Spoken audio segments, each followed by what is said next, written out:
Hello and welcome my dear soul family. कैसे हैं आप सब? आशा करती हूँ आप सभी अपने घरों में खुश होंगे और अपनों के साथ सुरक्षित होंगे। आज की रीडिंग में हम देखने की कोशिश करेंगे कि क्या आपके पर्सन आपको अपने लाइफ पार्टनर के रूप में स्वीकारेंगे, क्या वो आपको अपना लाइफ पार्टनर बनाना चाहते हैं। शुरू करते हैं आज की रीडिंग लेके एंजल्स का नाम। देखिए, मैं झूठ नहीं बोलूँगी, रीडिंग के स्टार्टिंग में ही यहाँ पे 7 फेरे दिखाई दे रहे हैं, 7 फेरे होते हुए दिखाई दे रहे हैं। ऐसा लग रहा है कि दोनों के हाथ में माला है और आपके पर्सन बहुत ही रुतारू हो रहे हैं आपको अपनी वाइफ या फिर हस्बैंड बनाने के लिए। ऐसा लगता है जब से आप अलग हुए हो इस पर्सन का कहीं पे भी मन नहीं लगता और आपके पर्सन हर किसी को ये चीज़ बोलते फिर रहे हैं कि एक तरीके से जब आप उनकी लाइफ से गए हो तो उनका बुरा वक्त शुरू हो गया है।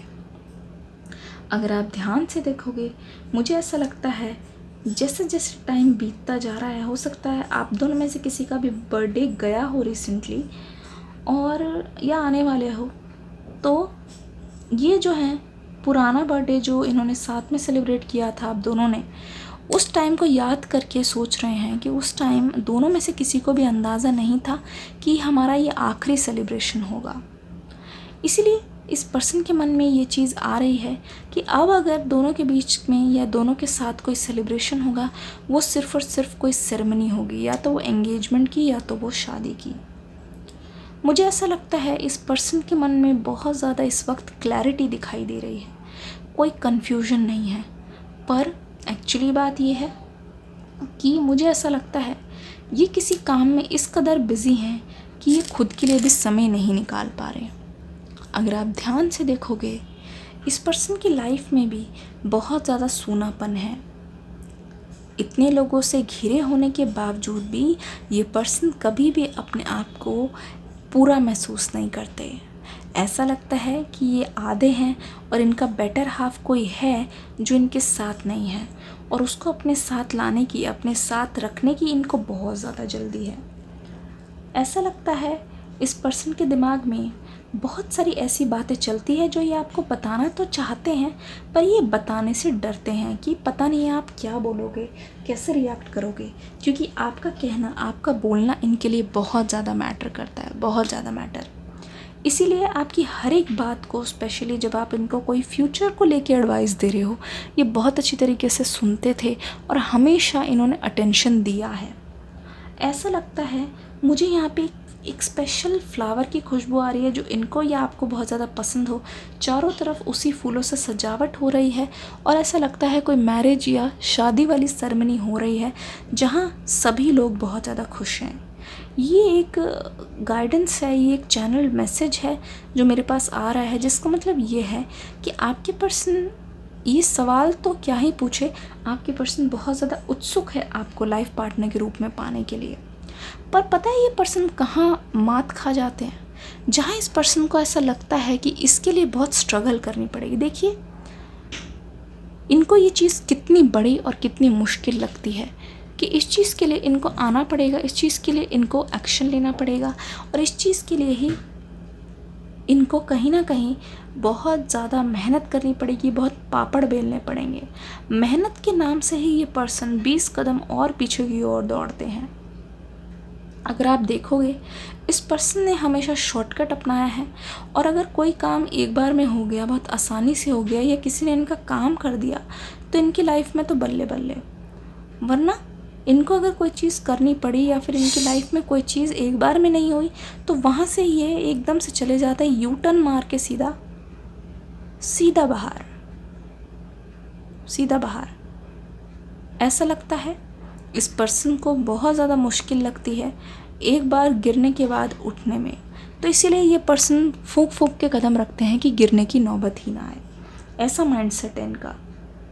मुझे ऐसा लगता है आपने बहुत बार कोशिश की है इस पर्सन को समझाने की कि अपनी तरफ से एक्शन लिया करो। मुझे भी अच्छा लगता है, दूसरे को भी उम्मीद होती है, पर इनके डर ने ही इनको रोक रखा है।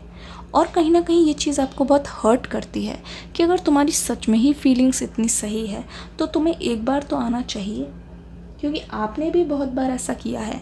सिचुएशंस आउट ऑफ कंट्रोल होती थी पर आपने हमेशा अपने दायरे से बाहर निकल के चीज़ों को करने की कोशिश की है।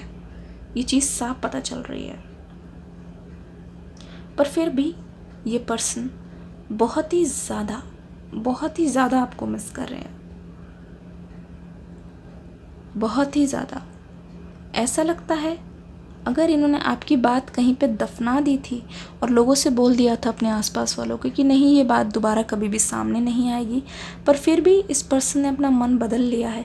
आजकल ये चाहने लगे हैं कि आपके बारे में कोई इनसे पूछे, ताकि ये अपनी फीलिंग्स को दबा के ना रखे, अपनी फीलिंग्स को बाहर करे। इस पर्सन की दिली ख्वाहिश है जब भी इनसे कोई पूछता है तो इनकी ज़ुबान पर आपका नाम ज़रूर आता है। अब इनको अच्छा लगने लगा है, ऐसा लगता है कि आप आसपास ही हो, कहीं ना कहीं आसपास ही हो। इनको हमेशा महसूस होता है कि आपकी एनर्जी इनके लिए बहुत पॉजिटिव एनर्जी है। मतलब आपके बारे में सोच के ऐसा नहीं लगता इनको कि आप इनसे नफ़रत करते हो या कुछ। इनको धीरे धीरे ऐसा लगता है कि अगर ये जाएंगे तो बात बन जाएगी, पर इस पर्सन की खुद की अंदर की आवाज़ ही इनको रोकने में सबसे बड़ा अभी कंट्रीब्यूशन दे रही है। इतने साल बीत गए हैं, इतना अरसा हो गया है, पर मुझे लगता नहीं है कि आपके पर्सन आपके बारे में कोई भी डिटेल या फिर ये आपका नंबर भूले हैं या आपका नंबर डिलीट कर दिया है पूरी तरीके से। इनका एड्रेस या आपका एड्रेस इनके पास नहीं है। अगर ये पहले आए हैं या आपसे रिलेटेड कोई चीज़ इनको याद नहीं है, ऐसा बिल्कुल भी नहीं है। यहाँ तक कि आपका पसंदीदा गाना या हो सकता है आपकी दी हुई कोई चीज़ भी इनके पास आज भी है। अगर हो सकता है कि इसी चीज़ का कोई रैपर हो या आपने कोई चीज़ साथ में खाई हो, अगर ये चीज़ या कुछ भी आपकी कोई भी चीज़ हो, चाहे रबड़ बैंड या कोई भी ऐसी कोई चीज़, आपका पेन पेंसिल, मतलब कुछ भी कोई ऐसी चीज़ है, तो इन्होंने आज भी वो चीज़ संभाल के रखी है कहीं पे। पर ये चीज़ें इनकी बहुत ख़ास है। ये हर किसी से ये चीज़ें शेयर करना या फिर दिखाना पसंद नहीं करते हैं।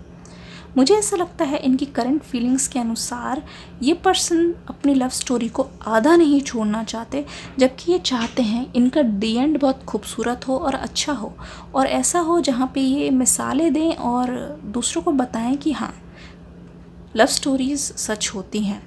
आशा करती हूँ ये रीडिंग पसंद आई होगी। कमेंट सेक्शन में लाइक करके और कमेंट करके ज़रूर बताइएगा कि कैसी लगी। डिस्क्रिप्शन बॉक्स में न्यू रीडिंग आ गई है, उसको भी देख के ज़रूर जाइएगा। मिलती हूँ नेक्स्ट वीडियो में, तब तक के लिए God bless you and love you all.